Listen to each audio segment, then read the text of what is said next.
Bienvenue dans Drapeau Noir et Soleil, le podcast qui revient sur les personnages hauts en couleur et les histoires folles méconnues de notre histoire européenne. Chaque semaine, nous vous lirons un chapitre d'un bouquin qui nous a marqué dans notre parcours militant, suivi d'un débrief avec notre approche légère et sans prise de tête. Bien, bonjour à tous, ici Kozak et Alfie, un camarade.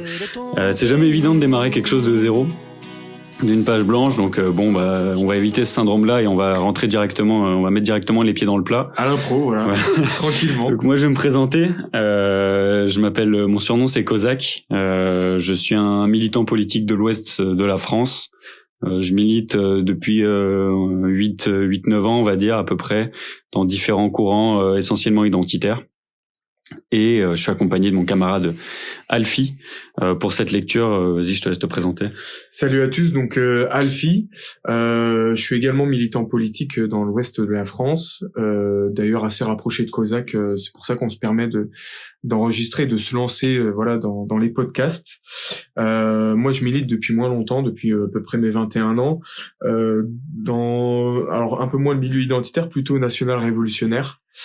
Ça peut nous apporter différentes approches sur la doctrine et sur ce que l'on peut essayer de vous donner, vous apprendre. Et là aujourd'hui, on va essayer de vous présenter un livre, La folie d'Annunzio. C'est ça. Donc en fait, c'est moi Fiume, c'est quelque chose que j'ai découvert il y a quelques années. Il y a pas très longtemps au final, au cours d'un voyage en Italie à Casa Pound, donc qui est un mouvement néofasciste italien qui se définissent eux-mêmes comme les fascistes du troisième millénaire. Et en fait, ils ont une espèce de passion, une espèce de je sais pas comment dire ça, de mystique autour de Fiume. Et c'est quelque chose qui m'a fasciné, et donc je me suis renseigné à mort dessus, et j'ai lu pas mal de choses. Et il y a un bouquin qui est ressorti, qui est un bouquin d'Olivier Tosseri qui s'appelle La folie d'Annunzio, l'épopée de Fiume, et qui explique bien, je trouve, chapitre par chapitre, comment ça s'est passé, comment ça a démarré et comment ça a fini, en présentant aussi un petit peu les personnages à droite à gauche. Et donc là, l'objectif un peu de ce podcast ou de cette lecture suivie, ou on appelle ça comme on veut, c'est de lire chacun de notre tour avec Alfie un chapitre de ce bouquin et d'ensuite discuter un peu dessus. Voilà. Donc vous, ça vous permet de savoir ce qui s'est passé à Fiume, d'avoir quelques éléments à travers le bouquin, et ensuite nous on va discuter dessus aussi avec nos apports personnels. Voilà, on va essayer de tranquillement sous la forme d'une discussion essayer d'apporter un peu nos points de vue. Donc j'espère que ça vous plaira. J'espère que ça va un peu agrandir vos connaissances sur ce sujet, sur cette période historique. Ouais, c'est vrai que chez les identitaires, chez les militants politiques ou les gens qui s'intéressent un petit peu aux thèses nationalistes, on tourne quand même souvent un petit peu sur les mêmes sujets, sur les mêmes événements politiques. La gauche à la Commune de Paris et lâche pas le bout de gras, quoi. Ils nous font chier avec ça depuis je sais pas combien de temps. Alors qu'au final, c'est quelque chose aussi qui derrière a été récupéré par les NR, les nationalistes révolutionnaires, un petit peu plus tard. Là où moi, vraiment, Fiume, c'est quelque chose qui m'a bien plus parlé et qui m'a fait fantasmer, quoi. Je me suis dit, mais un mythe comme ça, c'est trop con que personne le connaisse, donc il faut absolument en parler. Donc on a parlé un petit peu de la structure du podcast, et là, je vais vous lire l'introduction qui résume un petit peu ce qui s'est passé. Et ensuite on enregistrera une petite discussion sur ce passage-là avec Alfie. La structure du podcast, c'est que chacun de notre tour, donc on va lire un chapitre, l'autre prend des notes pendant ce chapitre, sachant que la personne qui lit le chapitre l'aura préparé un petit peu en amont. S'il y a des questions à poser, on saura y répondre. Et notre camarade derrière va venir nous interroger. Et nous, on va parler un petit peu sur le chapitre qu'on a lu. Voilà. Donc je vous laisse avec la lecture. Olivier Tosseri, La folie d'Annunzio, l'épopée de Fiume, aux éditions Buchet-Chastel. Introduction. Certains, à trop écouter Wagner, ont envie d'envahir la Pologne. Pour Gabriele d'Annunzio, qui l'admirait, ce fut la conquête de Fiume, ce petit port prospère sur l'Adriatique, représentait pour la Hongrie ce que Trieste était pour l'Autriche dans le défunt empire des Habsbourg, son principal débouché sur la mer. À la fin de la Première Guerre mondiale, Il devient objet de convoitises et de discordes entre le tout nouveau royaume des Serbes, Croates et Slovènes et l'Italie. Gabriele D'Annunzio s'en empare sans coup férir le 12 septembre 1919. Un intellectuel, a fortiori s'il est poète et écrivain, ne sait rien faire d'autre que, penché 8 heures par jour sur son bureau, de fabriquer des empires de papier. On n'a jamais vu un poète prendre une ville et la gouverner, écrira Bertolt Brecht dans ses carnets. Souvenons-nous de Karl Marx, théoricien hors pair de soulèvement des masses, mais homme brouillon et fat, incapable de s'entendre avec les groupes révolutionnaires de son temps, inapte à l'art d'organiser concrètement le début d'une mutinerie. D'Annunzio, lui, a traversé le miroir. Il s'est frotté à l'art difficile, pour ne pas dire impossible, de mettre en œuvre ses chimères. L'écrivain décadent est devenu un héros. Le conflit l'a remis sur le devant de la scène, et il n'a pas l'intention de la quitter. En 1919, Gabriele D'Annunzio a tout fait.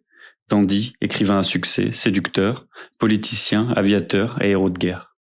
La vieillesse et la mort sont les seuls obstacles devant lesquels sa volonté devra reculer. Elle s'approche. Il ne les attendra pas en retraité. Le meilleur d'une vie extraordinaire est derrière lui. Mais il peut y avoir un surplus, un dernier rôle, pour celui qui, comme Wagner, qu'il décrivait en brossant son propre portrait, fait figure d'istrition incomparable, de plus grand des mimes, d'homme de scène par excellence. Gabriele D'Annunzio sera donc condottiere. Il faut vivre une suprême heure de flamme puis disparaître à tout jamais sous terre, avant que tout charme soit évanoui, avant que toute grâce soit morte, avait-il annoncé dans un de ses romans. La paix de Versailles n'est pas encore signée, que D'Annunzio donne déjà de la voix, contre les alliés qui n'honorent pas leur promesse de satisfaire l'appétit territorial gargantuesque de sa toute jeune nation.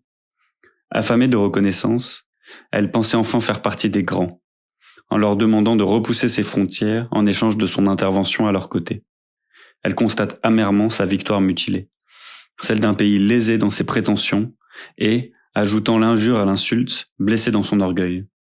Dans un pays latin, ces blessures peuvent être mortelles, car elles font perdre le peu de raison à des gouvernants souvent incompétents et à son peuple toujours inconséquent. L'Italie ne forme d'ailleurs plus qu'un seul bloc, sur quoi le raisonnement a totalement cessé de mordre, constate Albert Londres, alors président de la péninsule. Elle ne répond désormais plus qu'à la passion et à la gloire du poète-soldat. Fiume devient une question de principe, celle que l'on se pose de manière brillante et à laquelle on répond de manière bornée. L'Italie exsangue ne craint pas de devoir reprendre les armes. La menace de la coupure de l'aide financière et matérielle américaine ne l'effraie pas plus que le risque d'isolement du concert des nations que pourrait provoquer son intransigeance. La musique a changé avec la fin de la Première Guerre mondiale. C'est ce qu'a immédiatement compris Gabriele D'Annunzio, ce grand symphoniste, comme le qualifie l'écrivain Guido da Verona, car la foule est pour lui comme un orchestre. C'est le cas pour celle de Fiume, que celui qui deviendra son duce adulé entend diriger pour jouer sa propre partition. Il ne l'a pas écrite à l'avance, et improvisera la plupart du temps. Son premier chef de cabinet, le major Giovanni Giurati, ou son remplaçant, le syndicaliste révolutionnaire Alceste de Ambris, lui souffleront une mélodie nationaliste ou internationaliste pour ses monologues déclamés du haut de son balcon, tels des airs d'opéra. Il demeurera leur unique auteur et leur formidable interprète. Les airs d'opéra bouffent de son pouvoir sur la ville, ne lui épargnent pas les sarcasmes du général Caviglia, chargé par le gouvernement de négocier son retrait. Je vis descendre de sa voiture le poète avec quelques jeunes. Il vint à ma rencontre avec courtoisie, mais je ne pus retenir un sourire en le voyant aussi chétif, vêtu en ardito, avec le chapeau à plumes, son petit torse couvert de nœuds de cocarde et de cordons d'or. Il ressemblait à un petit ténor prêt pour la représentation. Un Luis Mariano, qui, égaré dans les vestiaires de l'opéra, aurait revêtu l'uniforme du Belluaire en pensant enfiler celui d'un général. C'est en fait une cantatrice chauve, celle du théâtre de l'absurde, que les conflits mondiaux du XXe siècle ont fait naître. Avant Ionesco, D'Annunzio met en scène l'homme comme perdu dans le monde, toutes ses actions devenant insensées, absurdes, inutiles. Et toujours avec la règle d'or qu'énoncera le dramaturge d'origine roumaine, sur un texte burlesque, un jeu dramatique, sur un texte dramatique, un jeu burlesque. La mise en scène est chargée, et les ficelles sur lesquelles il tire pour soulever les foules parfois grossières. Chemise noire, salut romain, défilé, harangue nationaliste du haut d'un balcon, d'où l'on fait hurler au public son approbation, cris de ralliement. Rien ne manque à la panoplie que d'autres, les fascistes italiens, ne manqueront pas de s'approprier dès la fin du spectacle.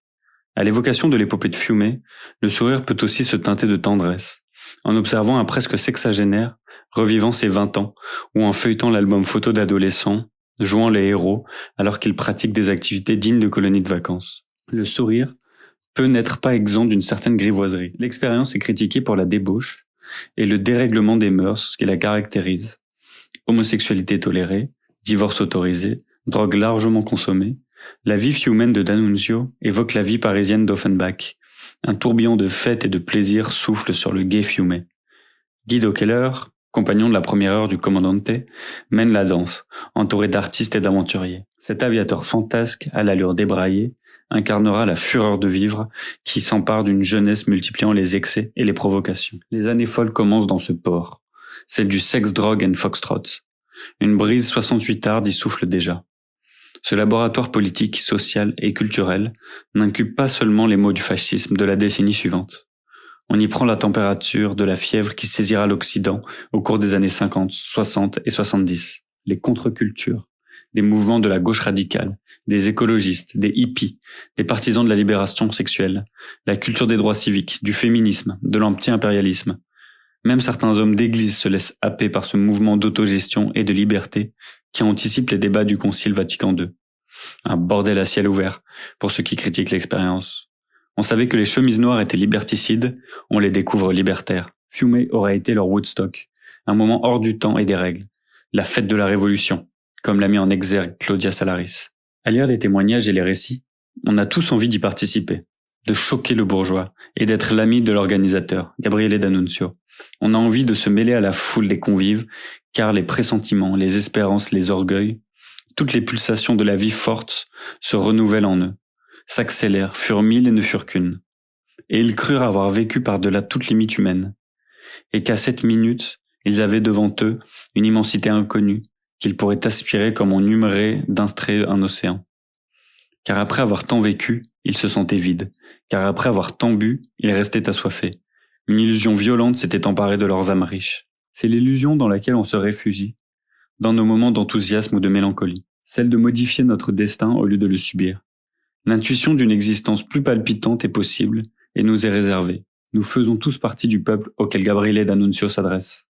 Tous ceux qui éprouvent un obscur besoin de s'élever, par le moyen de la fiction, hors de la prison quotidienne, où ils souffrent et sont esclaves. Lui qui a fait tout en mieux, en plus grand, promeut la volonté de puissance, celle de Nietzsche, dont la philosophie est le meilleur des alibis à ses excès, celle de Wagner surtout, dont la musique fait écho à sa petite musique intérieure. Elle lui impose de se surpasser et de forcer sans trêve son destin, suivre l'impulsion de mon cœur, obéir à mon instinct, écouter en moi-même la voix de la nature. Voilà ma suprême loi.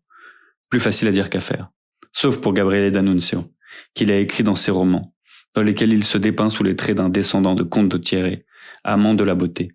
Dans Le Feu, son alter ego, Stelio Efrena, poète tragédien dont la verve électrise les foules, affirme qu'il y a, par le monde, des actions à faire, des conquêtes à poursuivre, des rêves à exalter, des destins à forcer, des énigmes à deviner, des lauriers à cueillir. Il réalisera tout cela à Fiume. Son épopée, si elle peut être regardée avec dérision, ne pourra jamais être considérée comme dérisoire. Se moquer d'elle signifierait avouer notre jalousie à l'égard de celui qui l'incarne, oser admettre que nous sommes terrifiés par la liberté. L'épopée de Fiume est celle d'un homme cherchant, comme nous tous, à s'accomplir, avec ses excès et ses petitesses, et à une seule différence près. L'une ne cesse, dans les deux cas, de les repousser. Comme son modèle Wagner, il saura à Fiume interpréter notre besoin métaphysique pour nous révéler la part la plus cachée de notre vie intime. La musique qui y résonne est celle de la révélation directe d'une angoisse dans laquelle chacun de nous a cru surprendre la véritable essence de sa propre âme et le terrible secret du destin. Après le Noël sanglant, la répression menée par le gouvernement italien en 1920 qui le chasse de Fiume, il disparaîtra, à jamais, dans une maison sur les bords du lac de Garde. Ses anciens compagnons s'y rendront en pèlerinage pour lui rendre visite, souvent en vain. Son cœur et son âme sont restés à Fiume. Et souvent entre les chapitres, on trouve quelques citations. Donc là, je vais vous en lire 2. La Dalmatie n'est donc pas seulement une terre latine, chère à l'esprit latin. Pour tout Italien pur, elle est un sentiment religieux. La force pathétique de ce sentiment ne supporte pas d'être contrariée. 1000 fois vous avez déclaré que, même si un seul Français restait en Lorraine et en Alsace, il serait le maître légitime de ces deux provinces. Pourquoi ne reconnaissez-vous pas cette même force essentielle aux Italiens de Dalmatie? Gabriele D'Annunzio, aveu de l'ingrat, 25 février 1919. Si après une guerre qui nous a coûté 500 000 morts et 1 million de blessés graves, nous subissons des conditions plus défavorables que celles que l'Autriche nous offrait pour rester neutre, nous ne pourrions justifier notre participation à la guerre. J'éprouverai alors le remords le plus cruel et j'aurai le sentiment que nous avons commis un véritable crime contre notre peuple.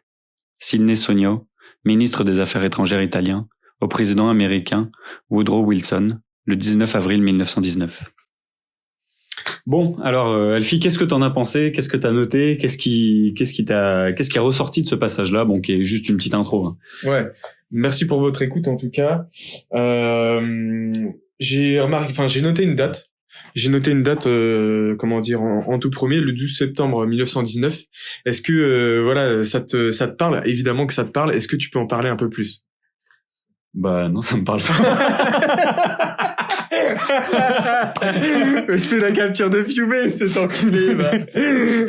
Ouais, bien sûr. C'est la question, je sais pas, c'est le 12 septembre, je sais pas, c'est l'anniversaire de mon chat ou je sais pas quoi. Gros, ok, la prise de Fiume. Ouais. Comment ça s'est passé? C'est ça. Ok. En gros, de toute façon, ce sera expliqué un petit peu plus tard dans le livre. Donc là, l'objectif, c'est pas de tout spoiler. Ouais, bien sûr. Mais ça s'est passé en un jour. La prise, elle s'est faite en un jour. Et comme on dit dans l'intro, il y a eu aucun coup de feu qui a été tiré pour la prise d'une ville, ce qui est quand même un petit peu incroyable en sortie de guerre. Et en fait, t'as D'Annunzio, donc mais on reviendra un petit peu plus en détail dessus dans les lectures, mais t'as D'Annunzio qui est un peu l'italien le plus connu de cette époque. C'est un gars qui est vraiment ultra connu. C'est le plus grand poète quasiment d'Europe à cette époque-là. Il a vécu en France, pas loin de Metz. Et c'est un poète qui est revenu en Italie, qui a fait la guerre. On le dit, hein, de toute façon dans ce passage-là, ça a été un dandy. Donc une espèce d'aristocrate un petit peu dégénéré.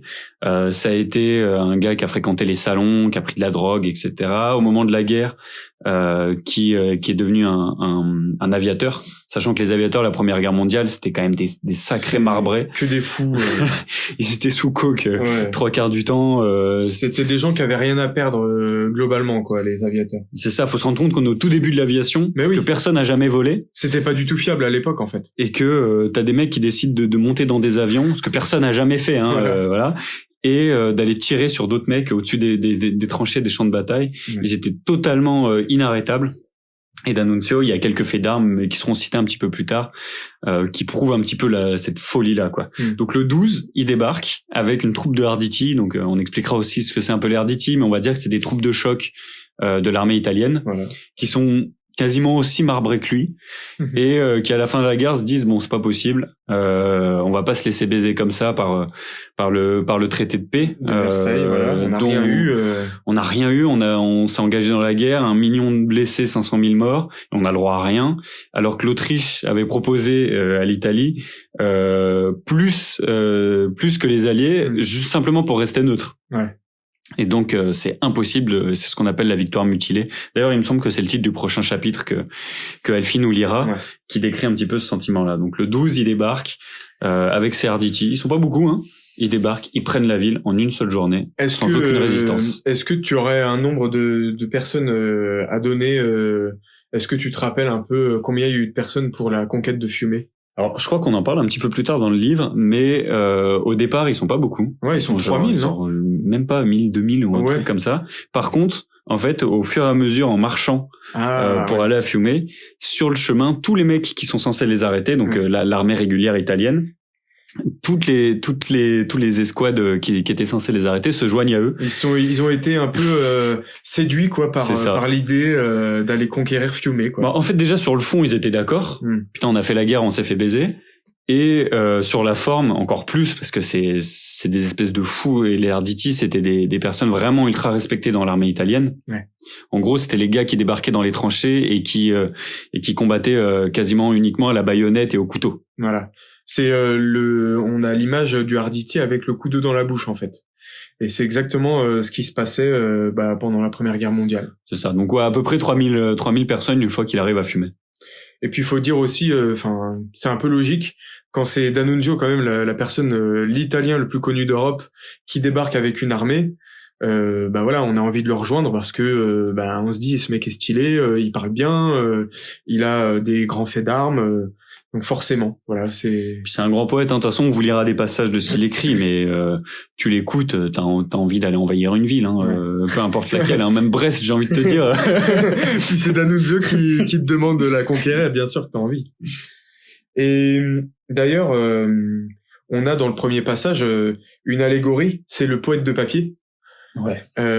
Qui est très intéressante parce que ça décrit, ça ne décrit pas D'Annunzio, mais ça décrit le poète en règle générale, c'est-à-dire la personne qui est un peu coincée dans son esprit, un peu coincée dans ses écrits et qui a du mal à agir, qui a du mal à passer à l'action, tandis que voilà D'Annunzio, lui, ça a beau être le plus grand poète d'Europe. Il a agi et sans trop savoir où il allait, il a fait ce qu'il voulait, sans rien demander à personne. Il est allé conquérir Fiume. Ouais, c'est ça. En fait, c'est le truc, cette critique des intellectuels et notamment de ceux qui produisent des objets intellectuels, les poètes, les écrivains, même les politiques. C'est ça, c'est que c'est souvent une grande bouche, mais assez peu d'actes. Ouais. Et au final, c'est quelque chose aussi qui, nous, en tant que militants, peut nous parler. Exactement. Combien de fois on a entendu des gens avoir des discours enflammés, ultra radicaux, etc.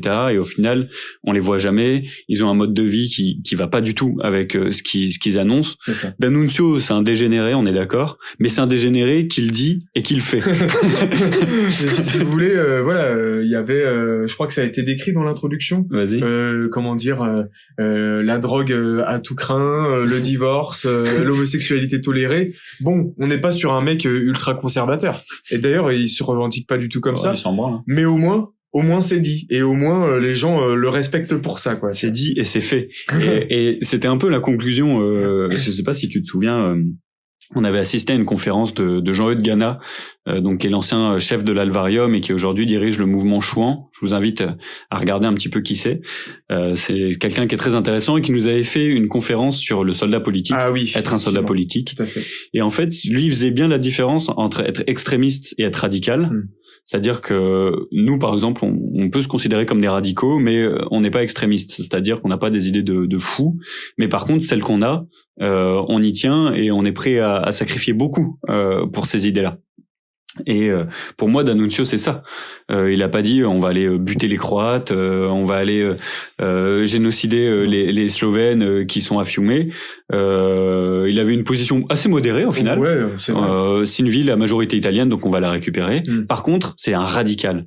Il a pas laissé un cheveu dans toutes les négociations. Il a pas laissé un seul centimètre aux adversaires et aux personnes qui étaient pas d'accord avec lui. Et ta question, ah oui, c'était sur le papier, c'est ça, sur les intellectuels. Le poète de papier, quoi. Ouais. Et surtout, le fait que on le compare en fait à Karl Marx. Mais oui, c'est ça, c'est en opposition. Et ça, c'est magnifique. Je finis juste sur Jean-Eudes et ça, la fin de son intervention, c'est il disait que pour être un vrai soldat politique, on peut dire, on peut écrire, mais il faut faire. Il faut incarner qui on est, il faut incarner ce qu'on est. Et en tant que militant, c'est le premier, c'est quasiment notre premier devoir, c'est de rayonner nos idées. Tu peux pas être un militant fasciste et avoir une sale gueule et être gros. Et être moche, quoi. Et être moche. Voilà. Si vous voulez, nous, avant tout, c'est l'esthétisme. Nous, on aime ce qui est beau. Voilà, on aime ce qui rayonne. Il faut que nos idées se voient sur notre gueule, en fait. Et surtout, on doit être des exemples. Ça, c'est le plus important encore. Parce que si on n'est pas des exemples de ce qu'on décrit et de ce qu'on peut écrire, ben, on ne sert à rien, littéralement. Et d'ailleurs, dans le soldat politique, nous, on dit souvent, enfin, c'est un peu une allégorie, c'est exagéré, mais on parle souvent de tenir la rue et que c'est le plus important.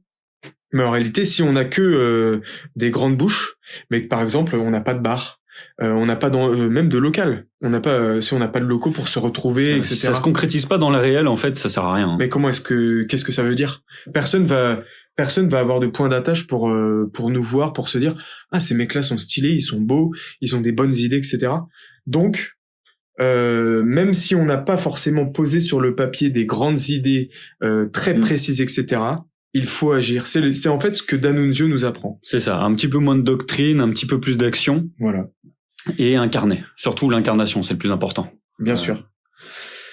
Et ouais, c'est vrai que Karl Marx se fait bien clasher dans le dans le truc. Ouais. C'est vrai que Karl Marx, quand on le lit, pour le coup, moi je suis économiste de formation et du coup j'ai pas mal bûché sur Karl Marx. C'est très enflammé. Quand tu lis le bouquin, ouais. Le Capital. Ouais.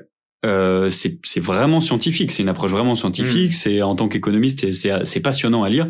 Bon, de toute façon ça décrit des réalités qui ont plus de 100 ans, donc c'est plus aussi intéressant qu'à l'époque, mais c'est vraiment d'excellentes factures. Mais par contre, tu regardes sa vie, ouais.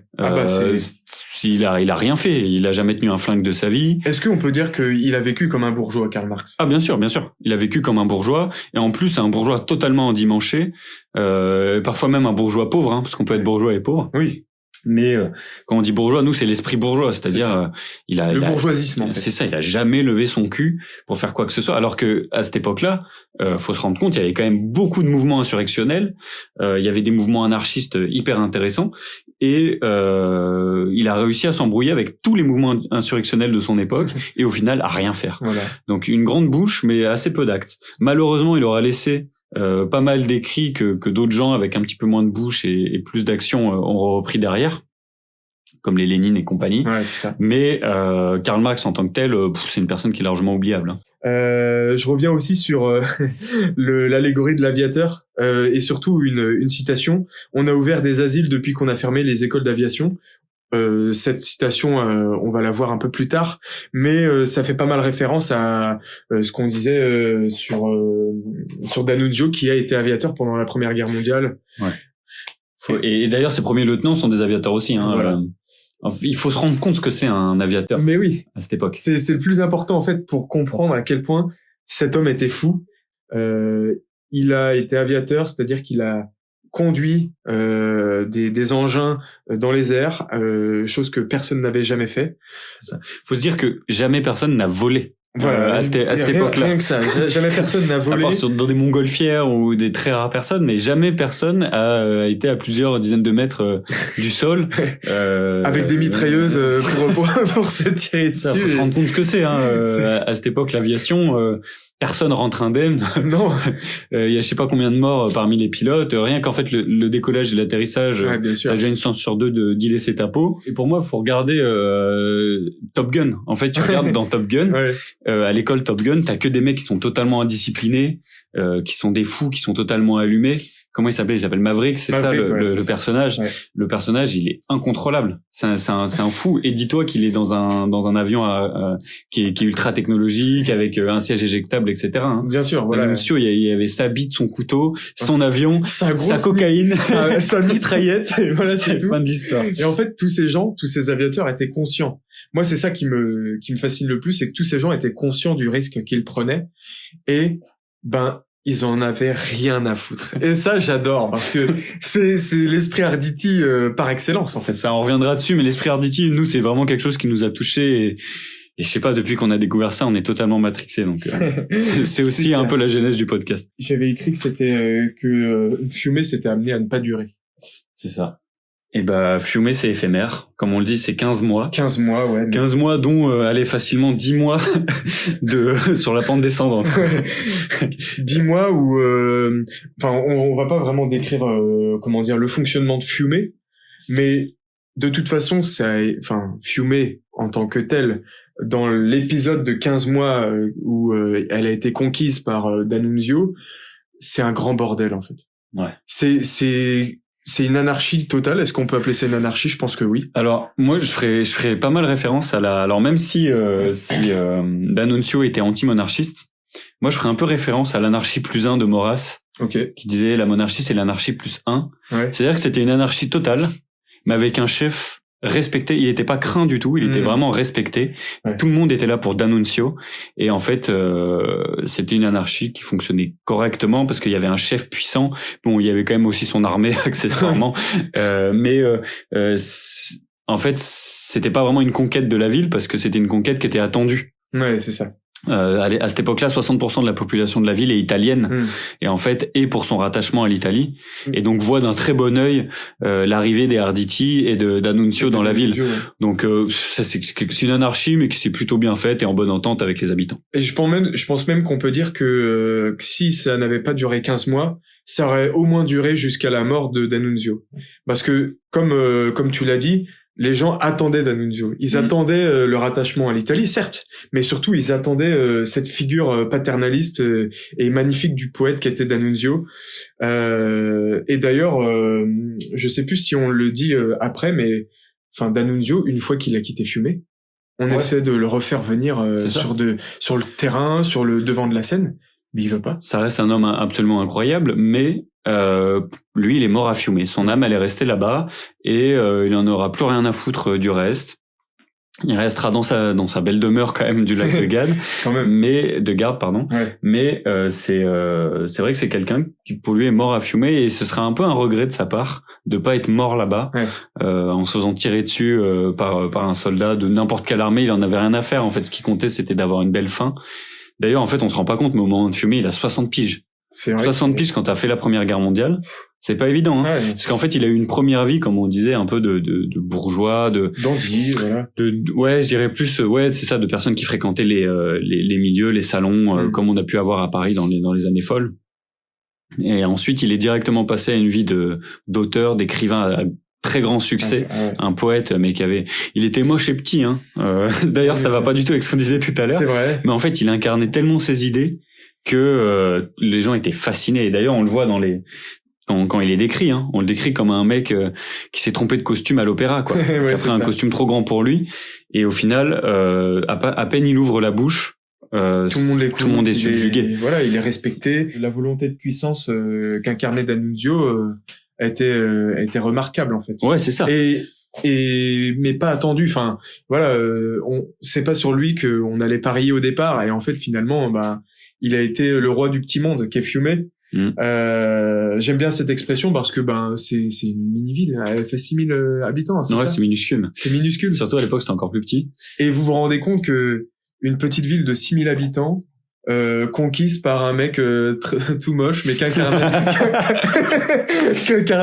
qu'incarnait magnifiquement bien ses idées, qui a pas trop réfléchi, bien qu'il ait écrit, il y est allé, quoi. Il a fait et il a vu. Et c'est Veni Vidi, pas vraiment Vici, mais il est venu, voilà. Il a vu et il a kiffé. Mais surtout, enfin, je finis simplement avec sa vie. Donc ça a été un grand poète, un grand écrivain qui a foncé tête première dans la Première Guerre mondiale.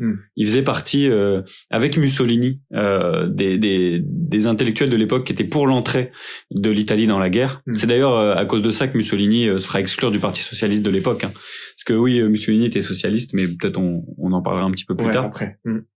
Mais à cette époque-là, il y a vraiment toute une partie des intellectuels qui sont pour l'entrée en guerre de l'Italie, mais lui, c'était vraiment juste pour vivre sa vie d'aventurier et romantique. Lui, il a totalement romantisé la guerre, hein. Ouais, c'est ça. D'Annunzio a fait l'amoureux, quoi. Ouais, c'est ça. On peut conclure là-dessus. Fiume, c'est une toute petite conquête.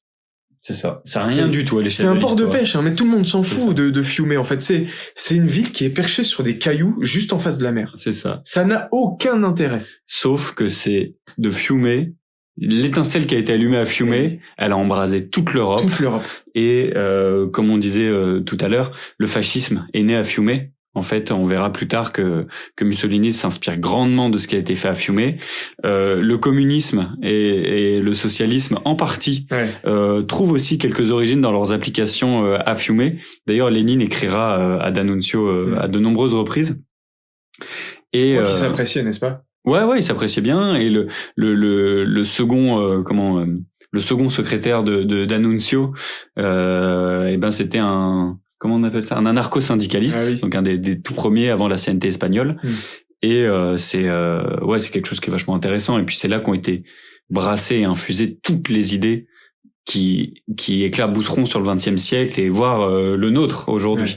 Donc voilà, c'est pour ça qu'on trouvait ça intéressant. Aujourd'hui, c'était un peu un épisode test, un épisode filler, un épisode 0. Voilà. J'ai fait un peu la lecture et la semaine prochaine, ce sera Alfie qui nous lira le premier chapitre. Avec grand plaisir. En tout cas, merci de nous avoir écoutés. J'espère que ça va en passionner plus d'un pour cette histoire. J'espère que ça vous donnera envie de nous suivre tout au long de cette épopée, de ce livre. À plus tard. Au revoir.